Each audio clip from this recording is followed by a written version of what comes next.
Homens que agradam o coração de Deus. Nossa apresentação vai ser breve, objetiva, mas que o Espírito Santo que está aqui possa convencer e ministrar no seu coração através dessas palavras. A Bíblia diz que a fé vem de ouvir e ouvir a palavra de Deus.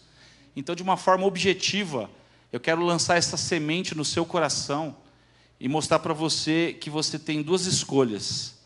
Seguir dois exemplos bíblicos, um omisso e um bem-sucedido. E daqui a pouco a gente vai falar deles, tá? O homem que agrada o coração de Deus, ele não deve viver em círculos. Ele não deve viver naquele ciclo vicioso, tá? Deixa eu mudar ali, olha lá. Diga assim, ó, repete essa frase: quando eu mudo, tudo muda. Quando eu mudo, tudo muda. Se você partir do princípio que a responsabilidade da sua casa é sua, sem argumento, sem mimimi, você vai entender bem essa frase. Quando você muda, tudo muda perto de você.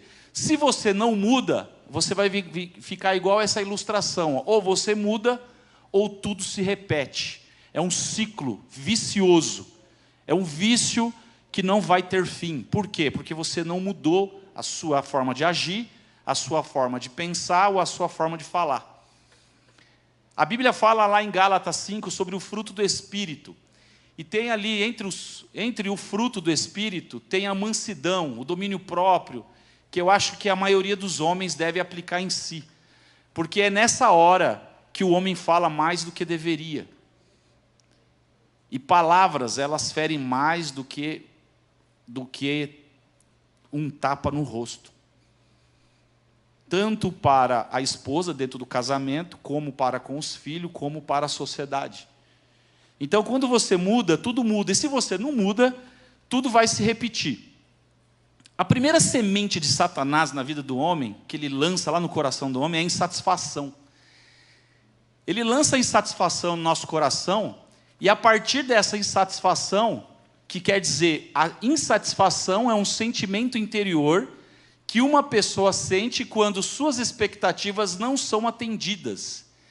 Esse tipo de sentimento mostra um nível de desencanto pessoal, causando pela frustração de não cumprir com algum dos seus desejos. A insatisfação, meu querido homem, ela é terrível no nosso coração como homens, porque é uma semente do mal que ela gera fruto dentro do nosso coração. E se você não cortar isso na raiz, ela começa a dar frutos, e a insatisfação vai gerando outros sentimentos de tristeza, de arrogância, de frustração, e tudo começa dentro de casa.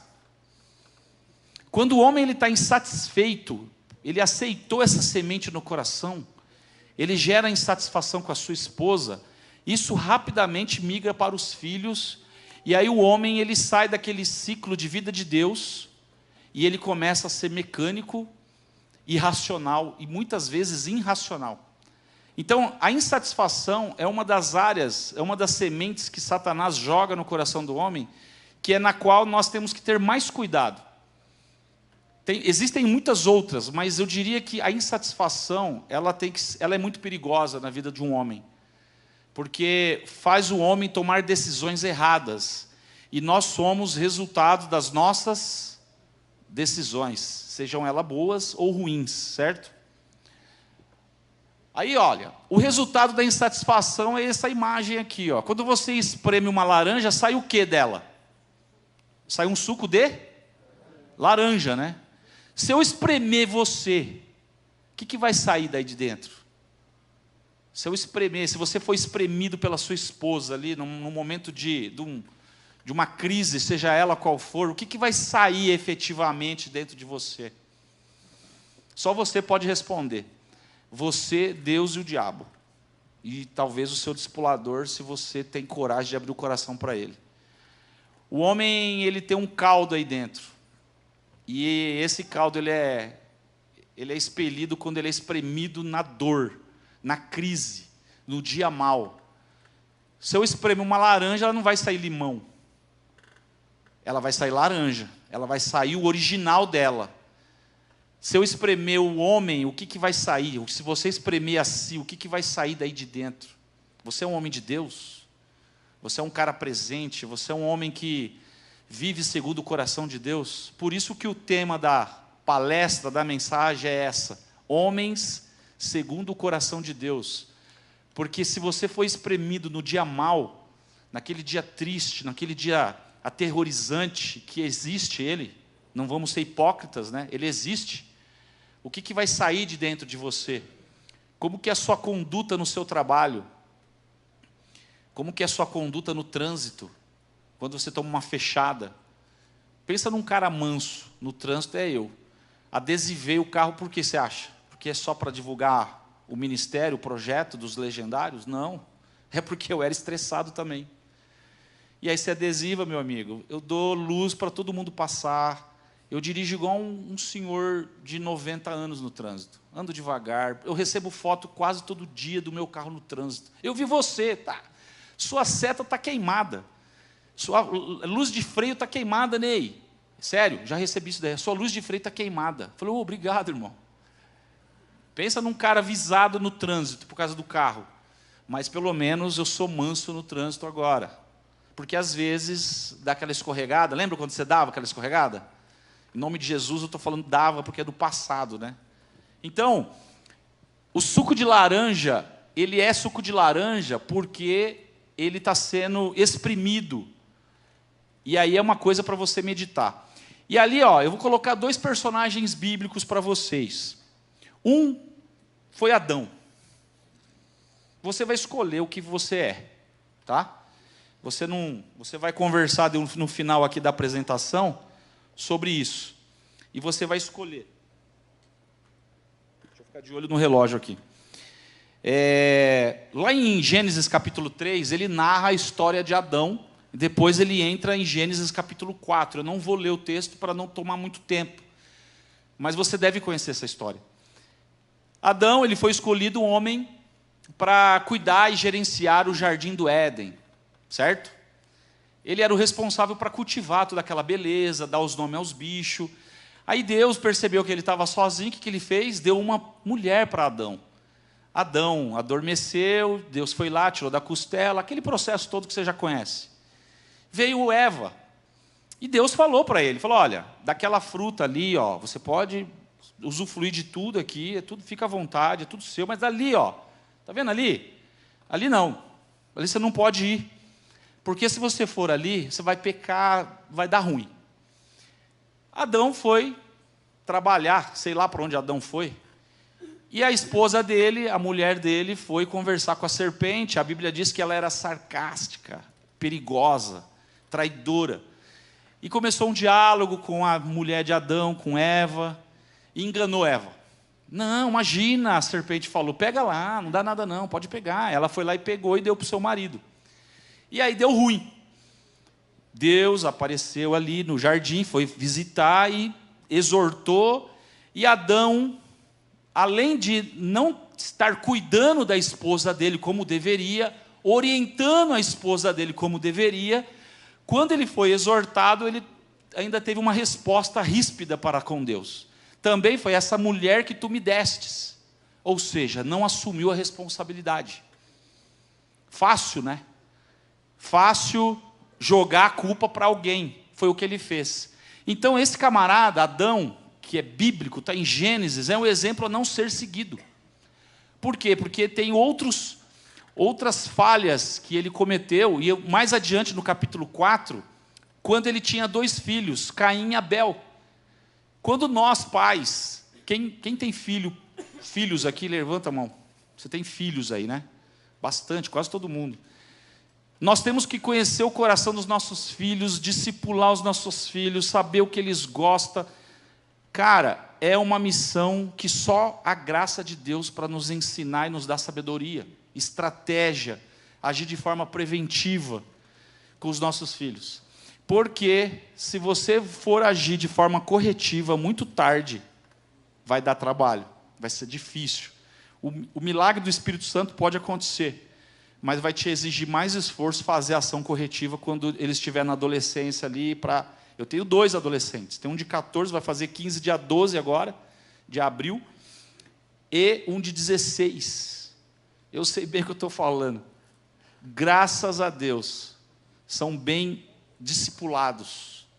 E veja, Caim matou Abel, cara. Aonde estava o pai desses garotos, desses homens que não percebeu que nasceu um sentimento de inveja no coração de Caim? Aonde que estava o pai?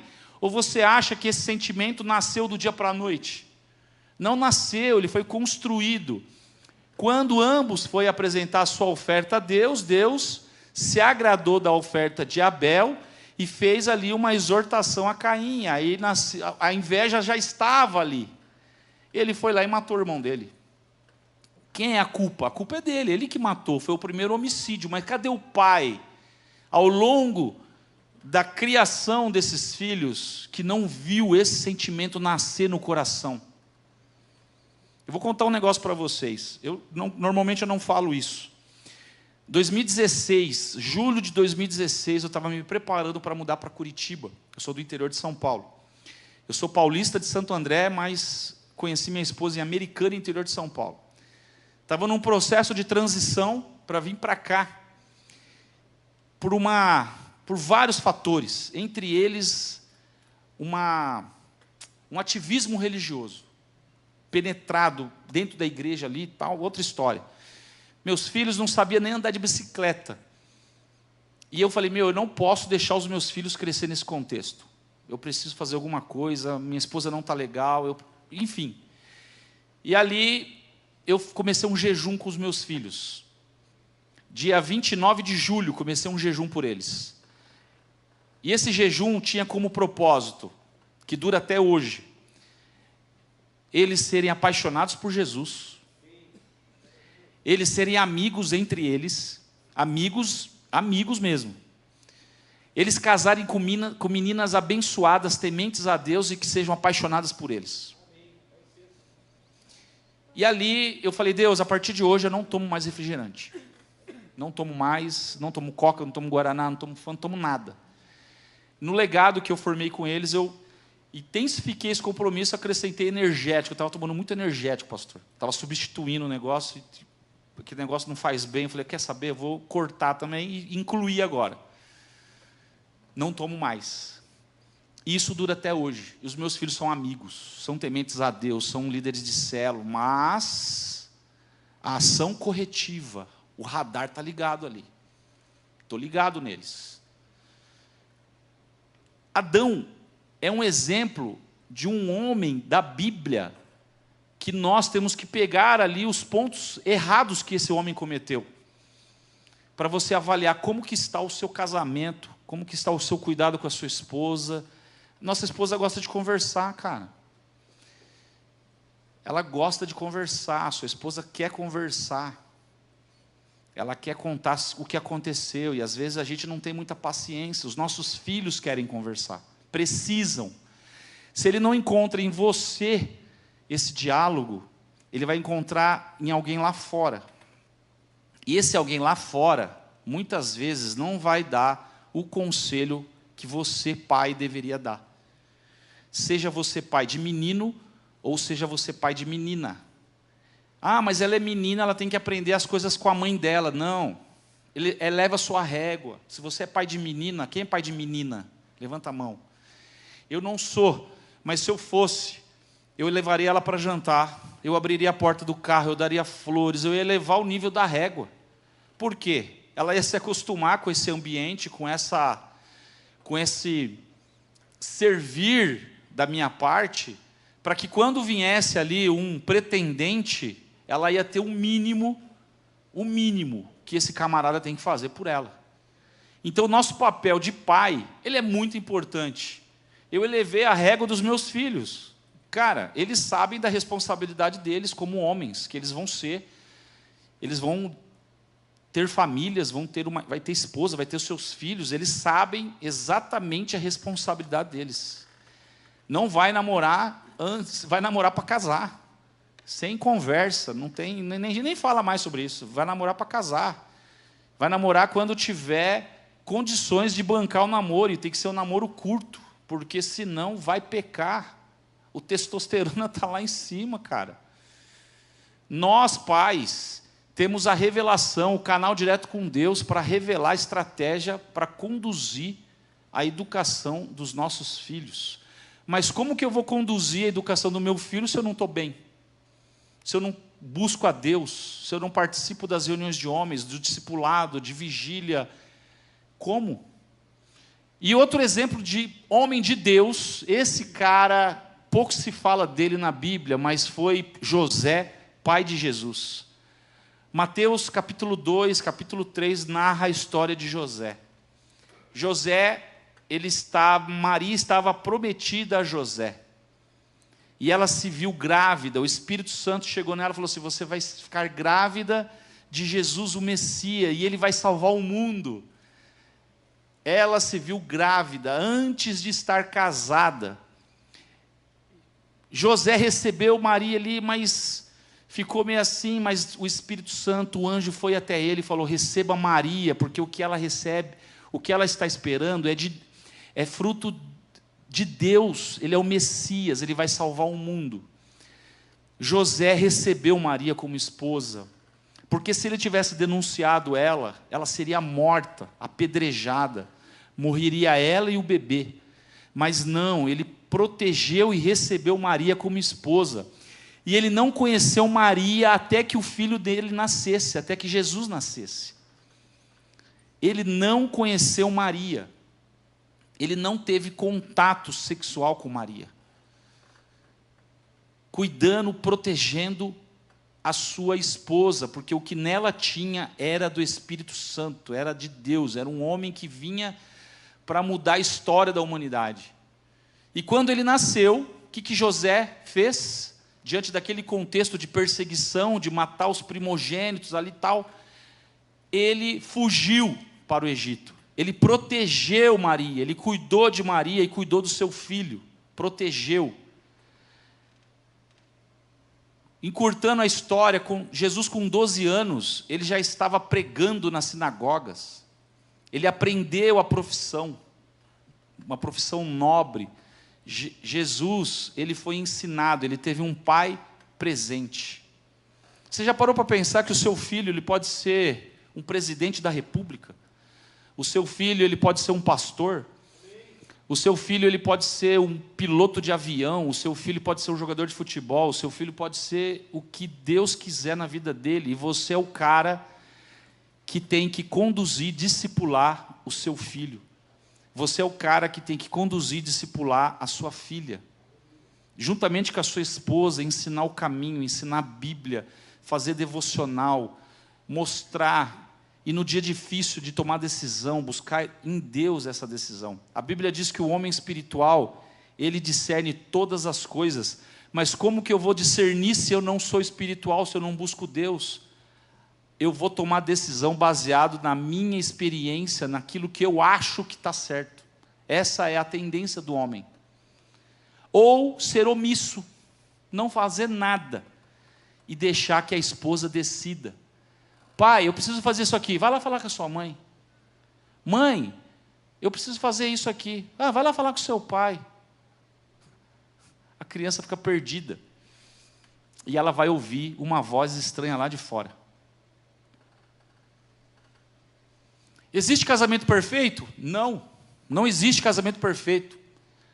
Mas sim um casamento saudável. Nós homens precisamos dizer não para si mesmo e sim para os dois, para o casal, ter o discernimento de cada momento vivido dentro do casamento. O homem espiritual, repete comigo, o homem espiritual discerne todas as coisas.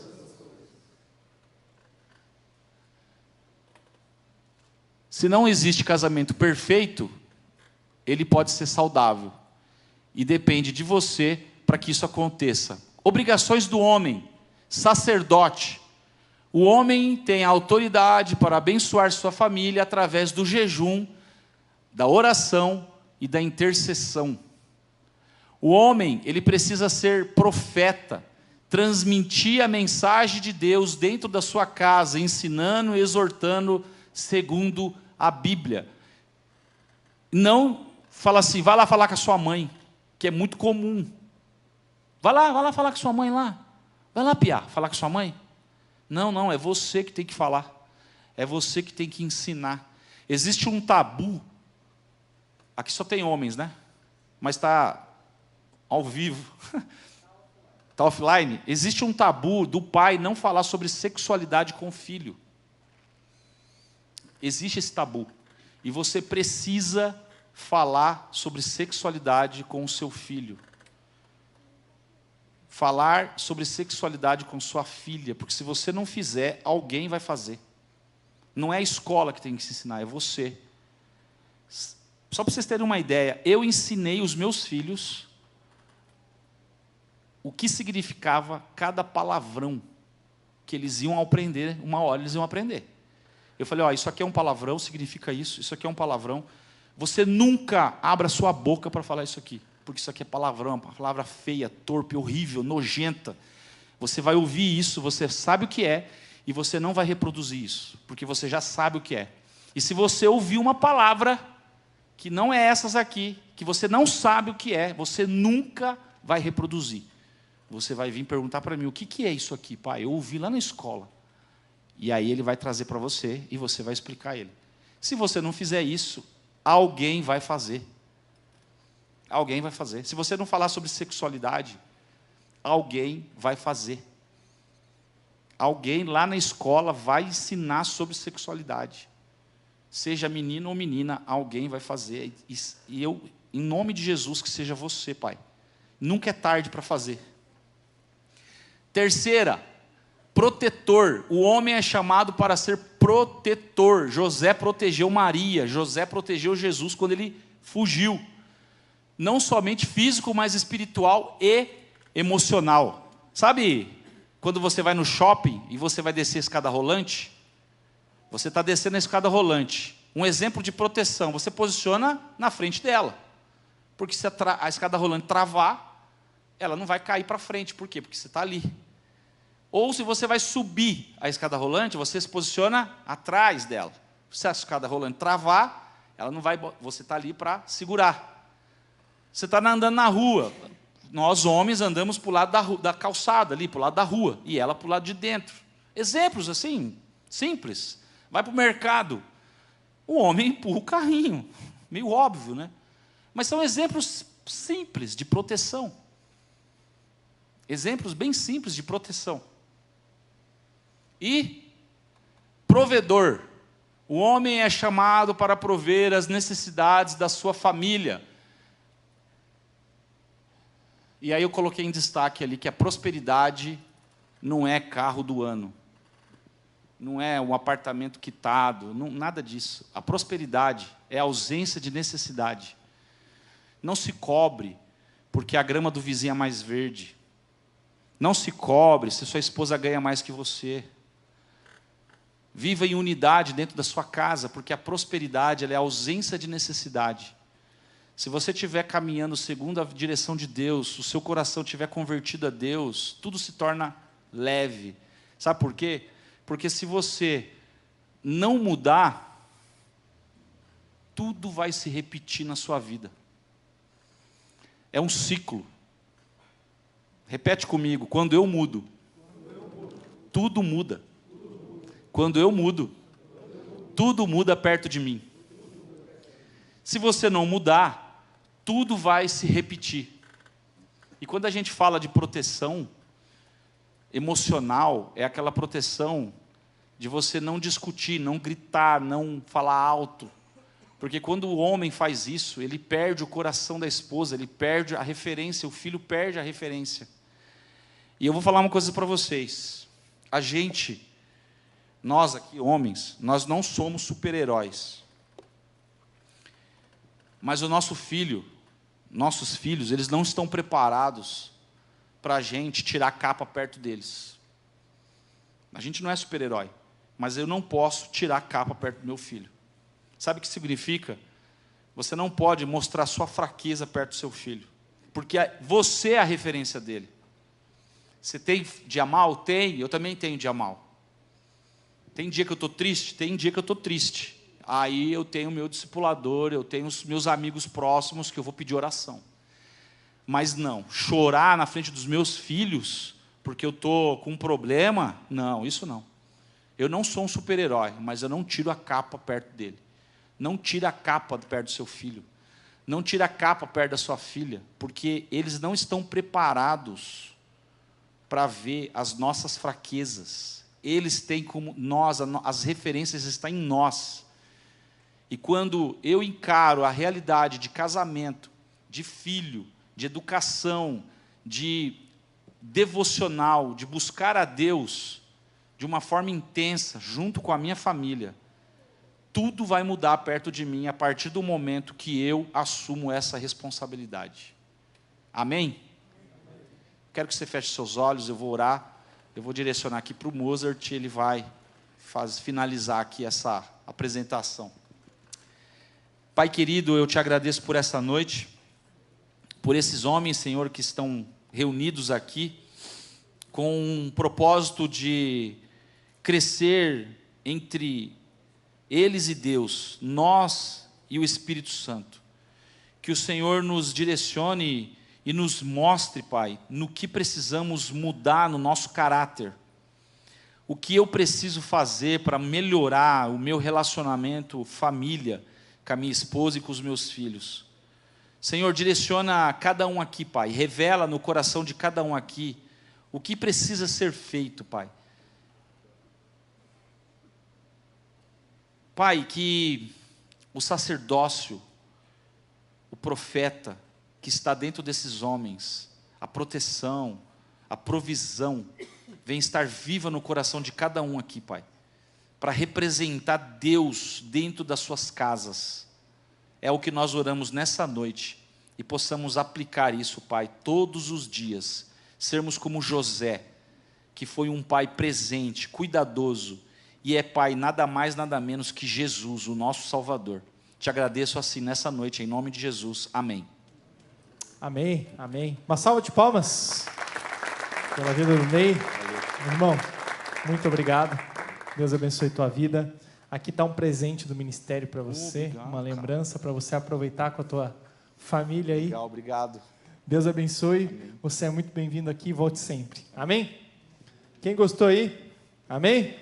Glória a Deus.